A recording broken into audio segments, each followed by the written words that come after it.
Alright, welcome back to LiveWire Film Reviews. This is Ray on the solo tip for today. For different reasons, man. This is like catch-up week for us. You know, a lot of movies have been coming out and we kind of been slacking. So we're trying to play catch-up. Just a couple days ago, we did some reviews for Sicario and The Intern. And today, we are going to talk about two big movies. One that is highly regarded and noticed. The other one got a lot of credit, but nobody wants to pay attention to it. Two big movies from classic directors that we have cherished their films in the past. They kind of slacked off, in my point of view, a little bit in recent years, but this year, 2015, has showed that they came back in a big way in artistry and back to back to just good filmmaking. Let's start with the first one. We're gonna talk about the return of Ridley Scott. Now, everybody's talking about this movie, The Martian, with Matt Damon and a slew of other people in the cast. We got Jessica Chastain, Kristen Wiig, Jeff Daniels, Michael Pena, Kay Mara, Sean Bean, the Winter Soldier himself, Sebastian Stan. You got Chiwetel Ejiofor. You got my man Gambino. You got everybody you need up in here in this movie. And it's a space movie, obviously from the title of The Martian. Now, space movies are hot right now, man. We got, Gravity. That was a big hit a couple years ago. We had Interstellar, which a lot of people were left talking about it, saying, what the fuck was that after watching the movie? And this year's The Martian. Now, The Martian is a return of form with Ridley Scott. It's actually the sci-fi movie everybody wanted him to make when he came back with Prometheus. A movie with smarts, brains, and real science, and not a bunch of, baloney and set up for another film and another franchise. We got Matt Damon in another great performance. I don't think he ever slacks off. He plays Mark Watney. A botanist, astronaut that is in NASA, that works with NASA, and he's on his mission to Mars with Melissa Lewis, played by Jessica Chastain, Rick Martinez, played by Michael Pena, Beth Johansson, the crew. Something goes wrong in the planet, in the mission, and there happens to be a storm that just pretty much takes everything all to hell. 1,200 kilometers in diameter, bearing 24.41 degrees. That's tracking right towards us. Based on current escalation, estimated force of 8,600 newtons.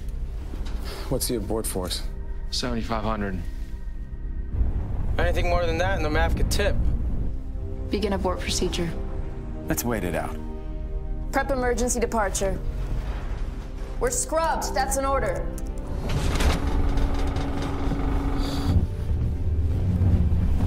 Martinez, how long before takeoff? 12 minutes. Visibility is almost zero. Anyone gets lost, hone into my suit's telemetry. You ready? Ready! Commander, are you okay? I'm okay!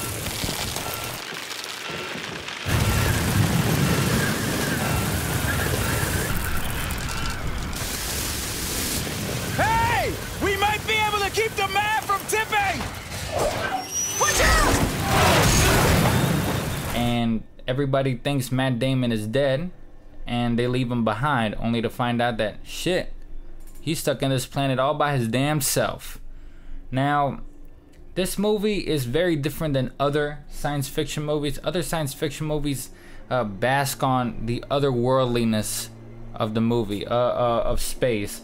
Other movies really tend to give you the fear of space, being all alone, like Gravity and Alien, and no one can hear you scream, shit like that. This movie's different.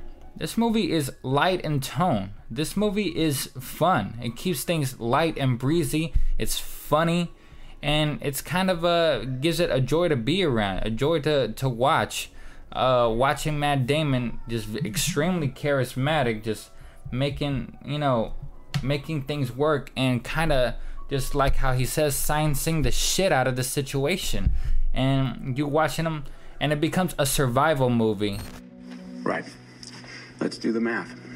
Our service mission here was supposed to last 31 souls. For redundancy, they sent 68 souls worth of food. That's for 6 people. So for just me, that's gonna last 300 souls, which I figure I can stretch to 400 if I ration. So I gotta figure out a way to grow 3 years worth of food here on a planet where nothing grows. Luckily, I'm a botanist. Mars will come to fear my botany powers. You know, the light tone doesn't take away the power of the survival aspect of the film. Now, the script is written by Drew Goddard, who directed Cabin in the Woods, and he also worked on that Daredevil TV show. Recommend it. It's a great show to watch on Netflix. And he really does a service here for Ridley Scott. They really work well together. And Ridley Scott really he has an eye for film. He knows how to make things look amazing, look gorgeous, and he's been on a 3D trip lately, and this movie's no different in it. And it really uses 3D in a very effective and smart way, rather than just, you know, throwing things at the screen like a lot of movies tend to do. Now, like I said, it's a huge cast, and everybody gets to shine. You know, Jeff Daniels gets to shine. Chiwetel Ejiofor as the scientist that's, you know, the mission director from NASA that's really trying to make sure that Matt Damon comes home. To even Gambino has a moment where, you know, he figures out a way to try to bring him back. Okay, let's pretend that this stapler is the Hermes, and you are... Teddy. I'm the director of NASA. Cool, Teddy, you're Earth. And right now, the Hermes is headed towards you, starting its month-long deceleration to intercept. But instead, what I'm proposing is we start accelerating immediately to preserve velocity and gain even more. We don't intercept with Earth at all, but we come close enough to get a gravity assist and adjust course. While we're doing that, we resupply with the probe. Food and supplies. Pick up whatever provisions we need, and now we're accelerating towards Mars. You're Mars. Now, we're going too fast at this point to fall into orbit, but we can do a flyby. Watney would intercept using the MAV. And then we just head home. I done the math. Checks out. Rich? Yes, sir. Get out. But it doesn't take away at all that the star of this movie is Matt Damon through and through. You know, he is really the star of the show.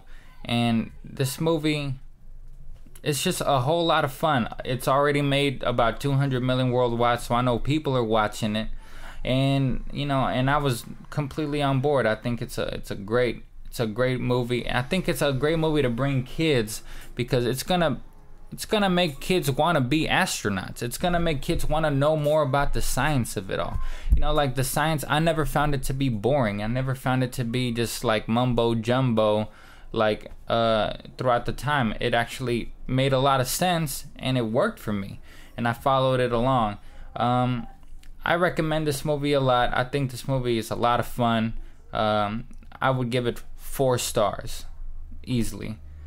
Now, I know I'm doing this quick, man. I'm doing this quick because, you know what, I need I don't have anybody to argue with me. So you know, like when you have nobody else to argue with you, you know, you kind of can say everything kind of quickly and straight to the point, right? Now, the other movie, and it's a movie that, you know, I really appreciated. I went to the movies twice to go see this film because I appreciated it so much. It's Robert Zemeckis' The Walk. Now, the movie is about the story of Philippe Petit, you know, the wire walker who walked on a wire between the 2 towers of the World Trade Center. If you don't know the story, there's actually a documentary on it called Man on Wire. It's actually one of the best documentaries, you know, in the past 10 years or so, and it's definitely worth watching. It's it's not as boring as you think it is. You know, it's actually quite thrilling. The documentary is very factual. It's just very interesting. I really recommend watching it. It won the Oscar for Best Documentary of its year. And Robert Zemeckis came on board to make a film about it. Now, he recruited Joseph Gordon-Levitt, who is not French, and he does his, what a lot of people, and I tend to agree, is the Pepe Le Pew accent. And, you know, he talks like this all the time, and he, you know, he is so passionate, and he has to walk his wires, and he keeps it up with his accent, you know, through and through. But other than that, it's a very endearing performance. And Robert Zemeckis, who the last movie he made was Flight, which was good, carried a good performance, but all in all, I didn't think it was a great film. I think this film is more along the lines of something that we expect from Robert Zemeckis, and this is by no means an insult. This is a compliment, because it brings a magic to the film. He doesn't go on your typical biopic when it comes to this film. He really just tries to give it kind of like the Forrest Gump flavor, give it a sense of fantasy, a sense of magic.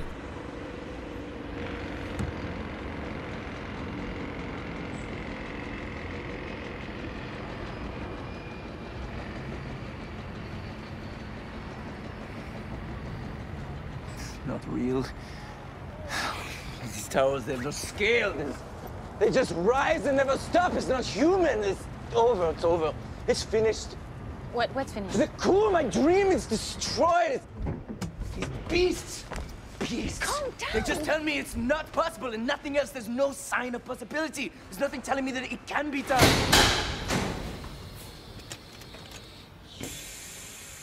Yo, how you doing?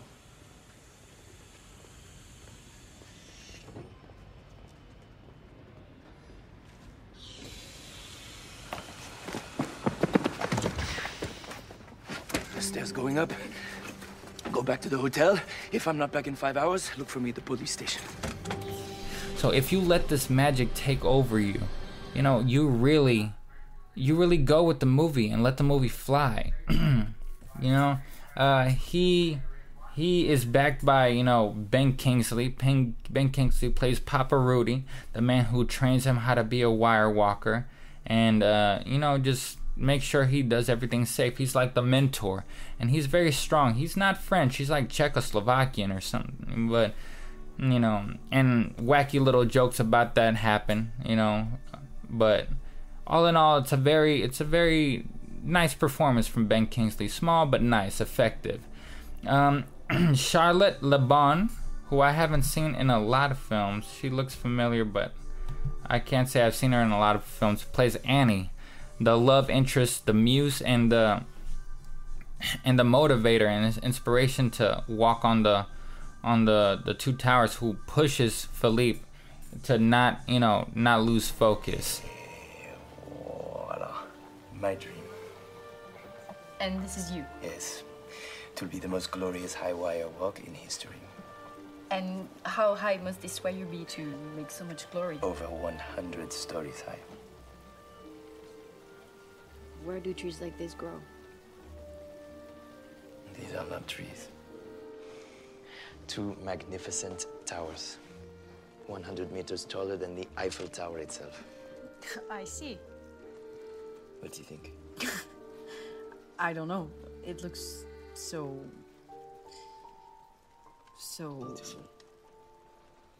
beautiful, yes.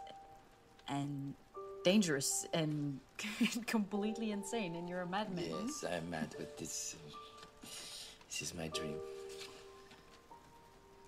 Then if it's your dream, you must do it. But even if everybody tells me I'm mad... Well, you shouldn't care about what other people think. Okay, but I care what you think. I love your dream. Yes? Yes. And she's very strong, very effective, and they have very good chemistry. You know, it's a lot of fun. This is not just a movie about a man walking on the wire. Obviously, this movie turns into, like, from a biopic of his upbringing to a type of heist film. You know, as he recruits new members to try to help him get to the top of the World Trade Center and put the wire in between the buildings in time so he can walk on the building in the morning. We got the rope.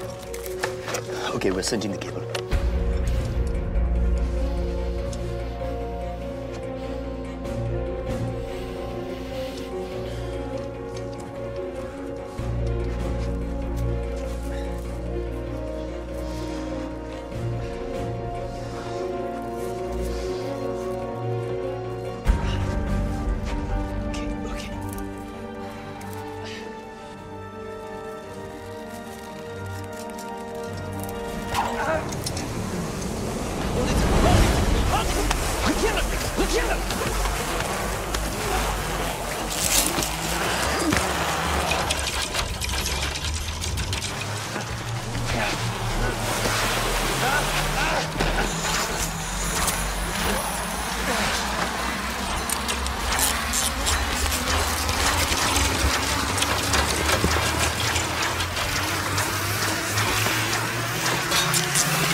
A big standout for me is James Badge Dale. He plays Jean-Pierre, this dude that lives in New York. That apparently he was, he's French, and he helps out. He's a lot of charisma, a lot of fun.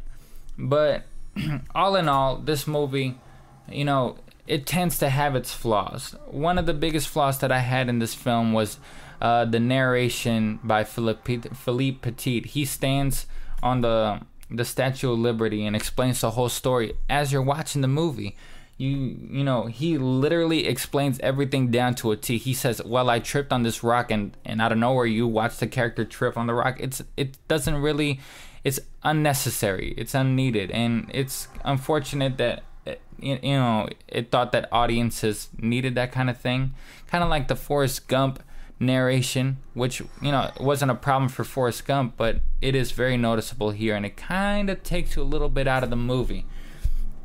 But once you get to the main event, to the wire walk and the World Trade Center, if you're watching this movie in IMAX 3D, get ready, because it is something amazing. A lot of people were talking about that when it was first screened. A lot of people suffered vertigo and got sick over the fact that the 3D really gave you that sense of depth. I saw this in IMAX 3D twice, and I have to say, the sense of depth. I'm afraid of heights. I don't be climbing up no buildings. I don't care how tall, But with this film, I was on the edge of my seat, and I really felt the depth and the danger of the experience, and it really adds, the 3D really adds to the experience, that I really can't see this movie in 2D. I know I say that a lot about other films, but this movie especially, it's one of those that just without the 3D, you kind of lose the magic, you kind of lose the essence and the thrill of the film.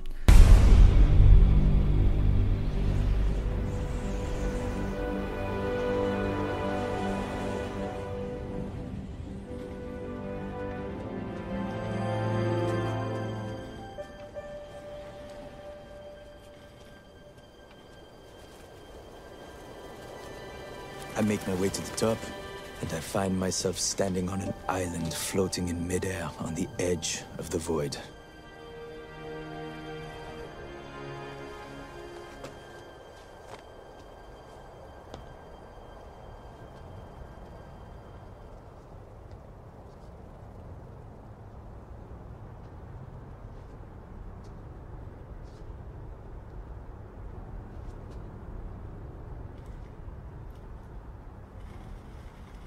Of course, I automatically look across to the opposite tower, but then I have to dare to look down. And this movie really needs it, and they just complement each other very well.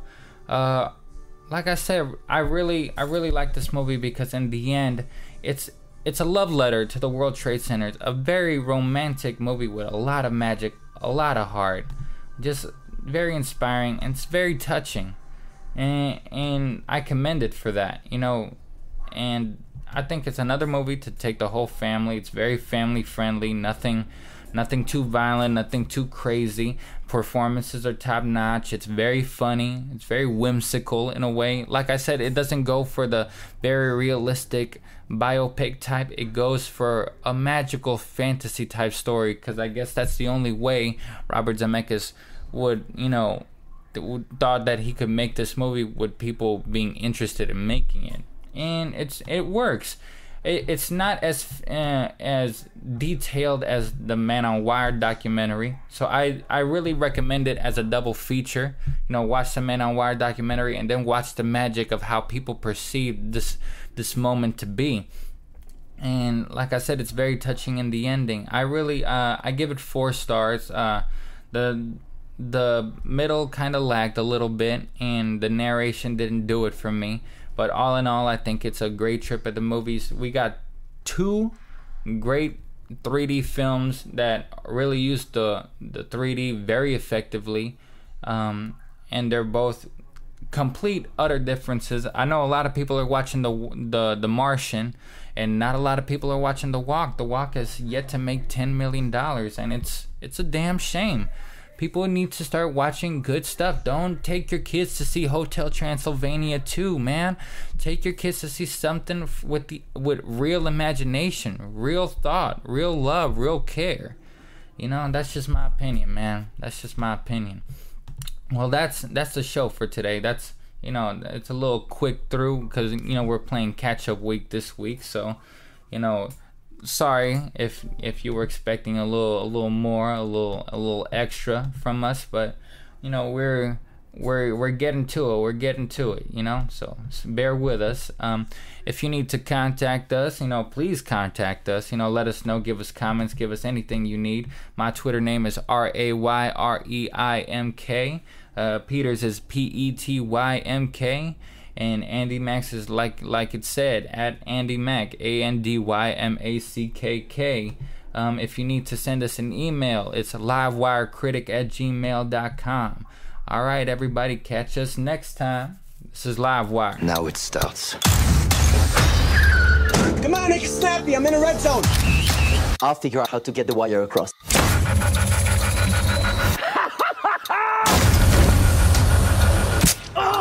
I think we should wait. No! This is extremely illegal, not to mention dangerous.